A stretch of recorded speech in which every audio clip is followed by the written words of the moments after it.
Welcome to episode 30 of Sport SA Daily Diary. Today we're chatting to the first South African gymnast to qualify for the Olympic Games. Good morning, Caitlin. How are you doing today? Good morning. I'm very well, thank you. Where do we find you today? At my home in Johannesburg. Okay. And Caitlin, how's the lockdown been treating you? Have you been able to get any exercise in? Yeah, so the lockdown has been quite boring, I think, as everyone would imagine. But yeah, I've been keeping up, up to scratch with all my programs. When we went into lockdown, our coach left us with a day-to-day, detailed strength, flexibility, fitness program, so we wouldn't lose our physical shape. So I've been training as if it were normal, even though it's not, not the same hours or intensity maybe, but just trying to keep up with my fitness and my strength in this time. And you obviously don't have the same gym equipment at home that you would at your gym in Joburg.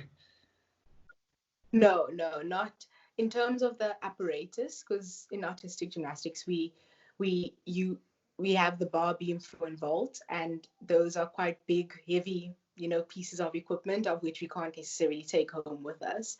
So in terms of the big apparatus, we don't. But with like the basic things we do, we have like a mini beam which we can bring home, little pieces of like bar parallettes, and I really explain it. But yeah, so, and like a lot of weights and resistance bands, just to kind of help with our strength programs. Okay. And Caitlin, you started gymnastics at the age of 7. That's quite some time ago, and a young age to start. But I suppose that's an age that you need to start for gymnastics. Yes, more or less. Yeah, a lot of gymnasts do start quite early because your foundation is laid quite early. So what happened with me was in creche, they had monkey gymnastics classes, and so I participated in that and really enjoyed it. And they really saw that I did have, I had something special, of which they referred me onto, gymnastics. So which at the age of 7, I joined gymnastics, and I haven't looked back since. Yeah, I've totally fallen in love with it. And it's been nearly 11 years now that you've been doing gymnastics. You went to Parktown Girls High. Did they offer gymnastics at school, or has it always been outside of school activity that you've done? Yeah, no. So it's always been an outside activity that I've done. I think, with a sport like gymnastics, where, especially artistic gymnastics, where, like I said earlier, you need equipment, and, the equipment is very expensive, and you need quite a lot of space to do it. So it's not, I think the most practical sport to put in schools, and especially for the fact that if you ever want to, I think, compete competitively, you need to have been doing it for very long. It's not really something I can start at the age of 14 and hope to go to the Olympics one day. So it's always been a private sport. And because I was training such intense hours from such a young age, I never even had time to really do school sports. By the time I got to high school, I was training 6 days a week. So even when I was in Parktown Girls, I straight after school I would go to training and didn't really have the opportunity to do any other school sports. Sure, that's full on, huh? But it certainly paid the benefits. In 2007, you represented South Africa for the first time in Slovenia. That must have been a special moment for you. Yeah, just to correct you, in 2017, 2017 was 3 years ago. That was when I represented South Africa in Slovenia for my first World Cup. Yes. It was my, debut as a senior, where I did really well. I managed to make a bar final, which was, really out of this world and beyond my expectation. And yeah, it was a really big highlight for that year, also considering I was actually out the rest of the year after that competition due to quite a big injury. Tell us a bit more about that injury. I believe that was resulted from a number of dislocated knees. Yes. Yeah, so I've come a long way with my knees. Prior to that, in 2017, 2 years prior to that, I had problems with my left knee. Landing, it first happened, I think, 2 years prior to that, when I landed a bit funny and it dislocated. And I was off for about 4 to 6 weeks. And then, yeah, I remember the doctor telling me if it ever happens again, I have to come back to him because my ligament had just stretched, but we have to just kind of monitor it. And it happened, I think, 2 or 3 times after that. And it was always happening at such bad times. I remember it happened 2 days before the African Championships, and I was off the 2 days before, and they strapped me together and I competed, on that day on, um, I think just that's where your experience comes in, where even though you pick up an injury so close to the competition, all your preparation of all that time before really helps you. But yeah, so I dislocated it about almost 5 times.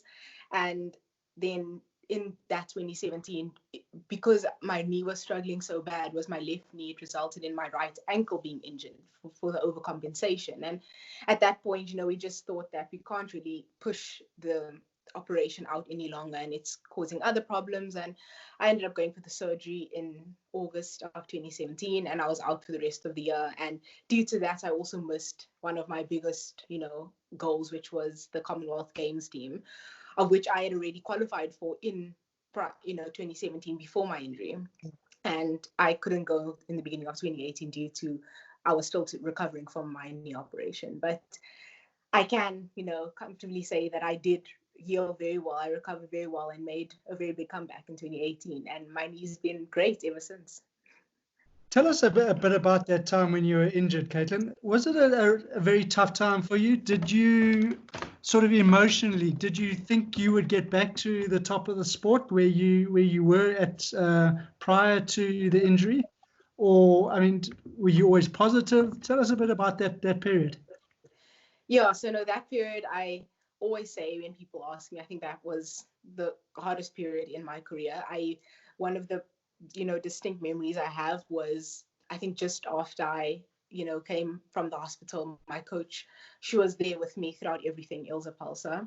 And she told me, I would either make a really big comeback from this injury or I wouldn't come back at all. It was one of those where you mentally had to decide before, what it was going to be, because it was going to be hard. She's told me it was not going to be easy trying to, because it was a 6 to 9 month recovery, of which for the first 6 months I couldn't do anything on it. I had to learn, walking again for the first 6 weeks. And, in a sport like gymnastics, where we don't even, in December, we don't even take more than 2 weeks, holiday. That's already enough, because you lose fitness and strength so quickly, and it's so much harder to come back when you have to come back. So we always try to take as little time off as possible, so going back to, a 6 to 9 month injury off, having to come back from that, not only physically, but being out of, the competition and being out of the game for 9 months was a lot, and but I remember I was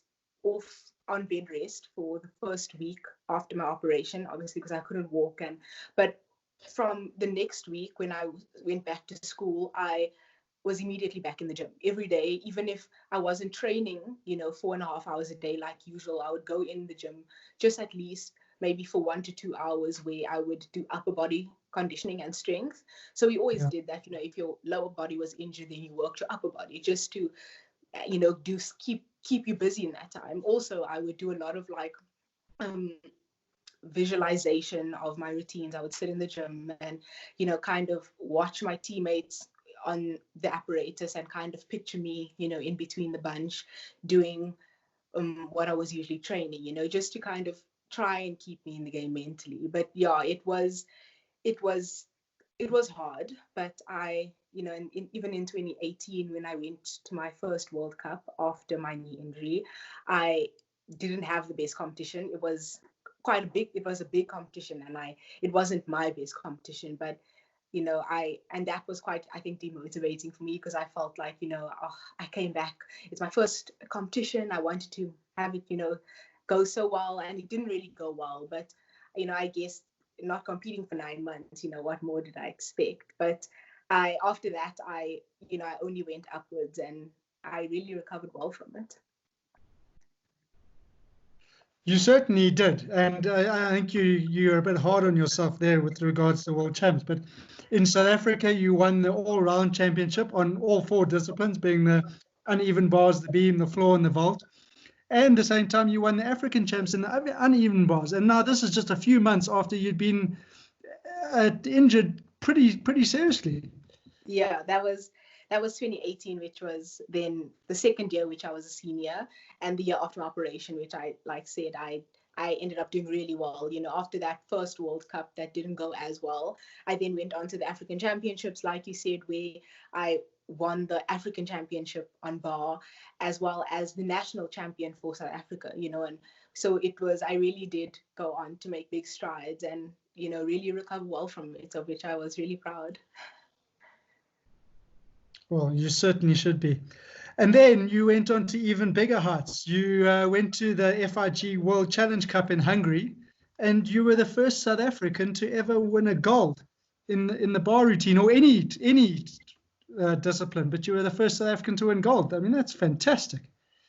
Yeah. And so that was last year, 2019, which I can also say was my best year to date. I had quite a number of successes last year. One of them being, I think the biggest highlight of my career is, bagging that gold medal on bar, of which, it was, I think it just came as such a big surprise, not only to me, but to everyone, even to the country. And so, but, it was a very proud moment for me. And, I'm excited to have to go and compete again and hopefully bag more. Well, you certainly are going to add more, because you followed that up with a performance in the World Champs in Germany, where you became the first South African gymnast to qualify for the Olympics. Yes. Now that's a huge feather in your cap. Tell us about the emotions and the experiences around that. Yeah, I know. So that when I won the gold medal in Hungary, that was, I remember, the beginning of September. And 3 weeks later, we left for Germany for the World Championships, of which we knew this was the Olympic qualifying event. And, it was something like that is people always ask, how long have you been working to go to the Olympics for? And, I think they expect you to say, oh, no, since last year, no. But a goal like that, that's something we worked for since the day I joined gymnastics. The day you come there, you realize your potential, and that's always the end goal in mind. Even if, being in South Africa and not being in South Africa where a gymnast hasn't actually outright qualified for the Olympics ever, and it's, even though that goal seemed so far-fetched and unrealistic, it was still a goal. And it was still the end goal of which what we were working towards. And, having went into that competition knowing that was the goal in mind, I remember I think I've never felt so under pressure going into a competition in my life. I've competed a million times, but and I even remember the first apparatus that I competed was beam, and I even had quite a big mistake. I had a fall, of which I thought, would have completely jeopardized my chances. But I went on to, have really good performances on the rest of the apparatus, of which really helped me and managed to make me the top within the South Africans, and also qualify in the bunch that needed, to make the qualification to go to the Olympics, of which, it was, I thought winning the gold medal was exciting, but hearing that I've, achieved my childhood dream, that all the 10, 11 years that I've worked for, all those hours, the injuries, it all felt like, it came together, and it was all worth it, so it was a really exciting moment. And it's a different thing, I think, working towards your goal and being in your goal. And I feel like now I'm living my dream, I'm living my goal. I've made it. My goal is always to qualify for the Olympics, of which I have, so now we just work even harder to get there and have a really great competition at the Olympics. And Caitlin, tell us about that moment when the results were released on the official website, when Ilse called you, I believe, to tell you that you had qualified for the Olympics. Tell us about that initial call and that initial emotion around that? Yeah, so I mean, right after the qualification day, we had more or less an idea because Ilse, she really works. She watched both competition days and worked out all the scores and tried to more or less see where I was ranked. So already then she had an idea that I could have made it, but obviously we didn't want to now get our hopes up also in the case that the FIG official list was only released, I think like a week later. So already then, we were quite excited, but we didn't really want to, get too much into it yet. But by the time we came back to Johannesburg, I think a day later, then the results got released. And Ilse called me and was crying and, told me that it was official, that the list had been released. And, I think it's almost such a big feeling of relief, that you can kind of like, I've made it, and everything that I've done was worth it, and it was good to know that I not only made myself proud, and my coach and my club and, but the country and everyone else I've made everyone proud, so it was a really exciting moment for me. Well, you have certainly done that, and we're all going to be looking forward to watching you at the now 2021 Olympics. How was that news? Was that a bit of a disappointment for you?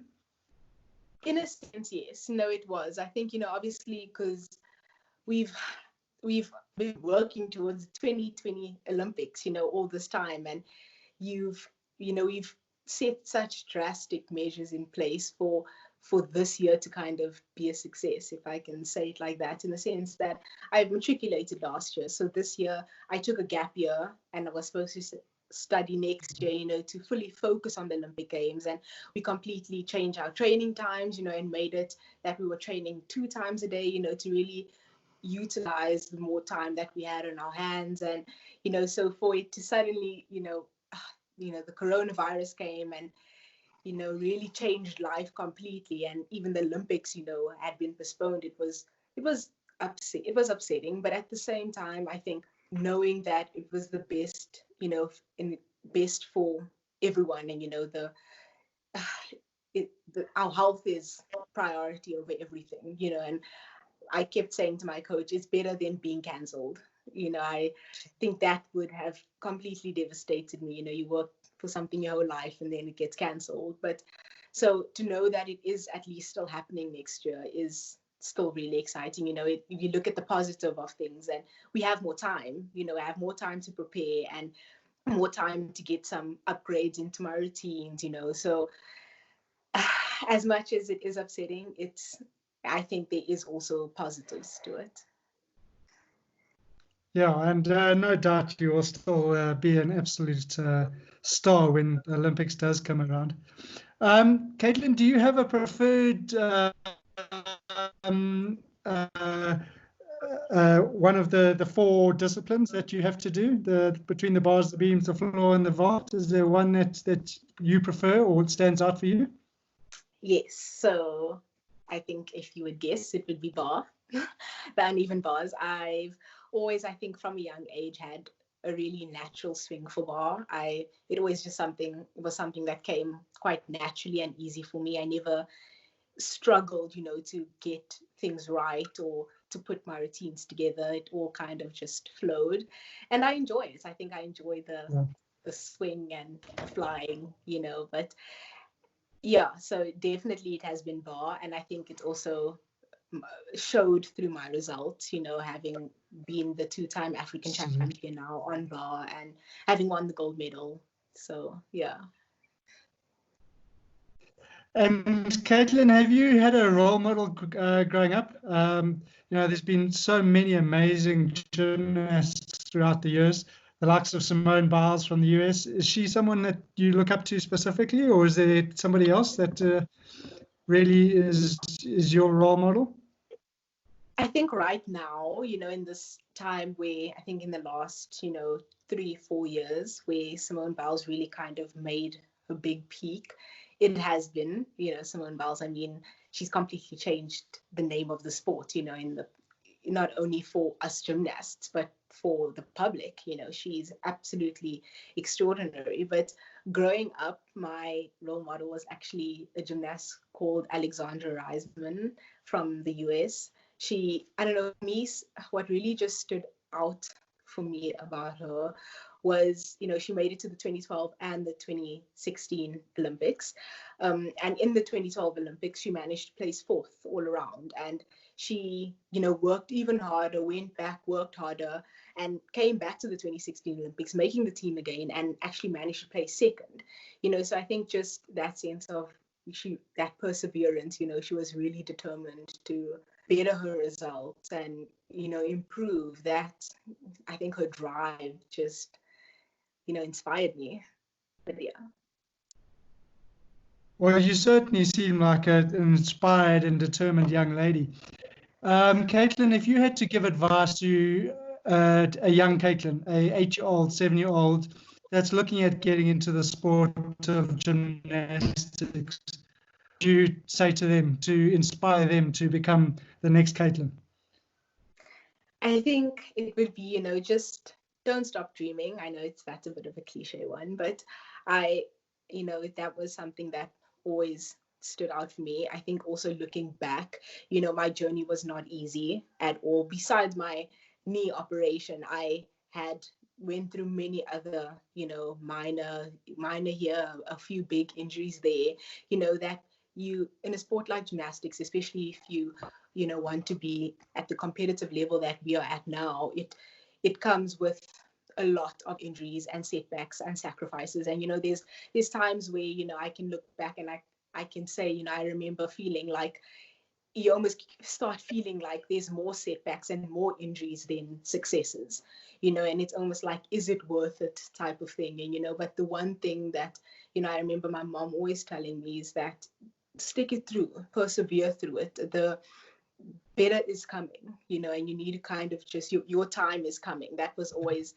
my thing, when I would have 1 year. And I remember, if I can actually go back to it, I had 3 consecutive years where I had, a disaster of national championships in junior Olympic level. 3 years where it was 3 different injuries that hindered my performance. And, I remember on the 3rd year, which was 2015, I came back from nationals and I was completely demotivated. I think that was the one time in my career where I thought I was actually going to stop, because I felt like all I ever went through was injuries and injuries. And as soon as I overcame the one, then the next came. And, it was always hindering my performance. And I always felt like, is my time ever going to come? But my mom would always tell me, your time will come. You just have to keep working and keep believing and persevering, and you'll get there. And I can definitely say it was not all for nothing. Now being here and I've qualified for the Olympics, I can see it was all worth it. Caitlin, you talk very fondly of your mom. Has she been a big part of your journey?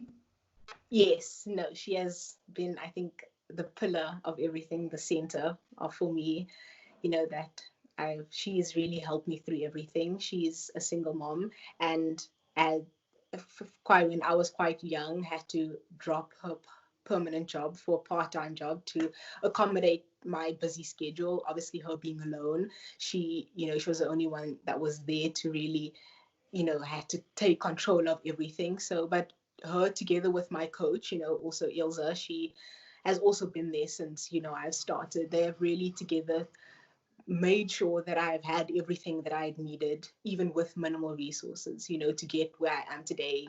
So I know she did sacrifice a lot of her life and of herself to let me kind of chase my dreams. So it's something that I'm really grateful for. Well, you're lucky to have your mom. Caitlin, what does the future hold for you? Obviously, you've got the Olympics next year, but where else is Caitlin going to be?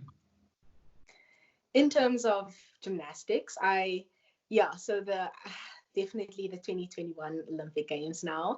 And also what I've had my eye on is the 2022 Commonwealth Games, seeing as obviously, like I said, I didn't get to make the 2018 Commonwealth Games due to my knee operation. So that was also something that I've had my eye on. And I do want to at least, have done a Commonwealth Games before I, look to end my career. But also then I think of it, if I go for the 2022 Olympics, it's just 2 more years to the 2022 Commonwealth Games. It's just 2 more years to the 2024 Olympics. So, why not push for that too? So I do definitely see at least another 4 years left in my, gymnastic cycle that I can still try and push for, and people always ask, when do you think you'll stop? But I think until my body lets me, I really would like to go until I possibly can't no more. I love the sport and it's like a big part of my life, but at the same time, I do, the plan was to start studying next year, but now having the Olympics move to next year, we kind of have to, reshift everything to next year. So I don't think I'll start studying next year. I'll probably maybe just do a part-time course, of some sort. But the year after, I'll look into studying. I'm quite interested in forensics, which is quite interesting. But yeah, I could possibly pursue something in that direction. Well, very different to gymnastics. Caitlin, it's been fantastic talking to you today. Thank you so much. Your passion and your enthusiasm for the sport just comes out in abundance. Best of luck with the Olympics next year. We'll all be rooting for you and behind you, and Commonwealth Games and Olympics again. And we hope to see you on the podium very soon. Thank you. Thank you for the support. I really appreciate it. Great chatting. Thanks very much for your time. Thank you. Bye. Cheers. Bye. Catch us again tomorrow on Sport SA Daily Diary, where we'll be chatting to the first South African to ride in and win a stage of the Tour de France, Robbie Hunter.